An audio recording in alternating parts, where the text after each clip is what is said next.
नवस नवस बोलायचा असेल तर आपल्या मनात स्मरणात असलेल्या भगवंताची भक्ती वाढवण्याचा कर. आपल्या भगवंताला सांगा, माझी इच्छा पूर्ण कर, तसेच इतरांचीही. मी नामस्मरण करेन, मठात येईन, पारायण करीन. माझ्या आचरणामुळे स्वामी तुमचे लाखो भक्त वाढवीन. तुझ्या बाकी सर्व गोष्टी माझ्या नामस्मरणाने फिक्या पडतील.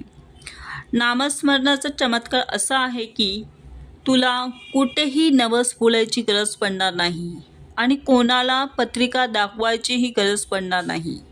तू फक्त सतत मनामध्ये उठता बसता, खाता पिता, चालता बोलता नामस्मरण करत जा आणि बघ चमत्कार. तुझ्या पत्रिकेत दोष असला तरी तो गायब होऊन जाईल आणि तुझ्या मार्गातले सर्व अडीअडचणी पण दूर होतील, मार्ग सापडतील. तू फक्त आणि फक्त नामस्मरण करत जा, असा स्वामींचा संदेश. आशीर्वाद कृपा छत्रछाया आहे आणि स्वामींचेच नेहमीचं वाक्य, भिवू नकोस, मी तुझ्या पाठीशी आहे. श्री स्वामी समर्थ.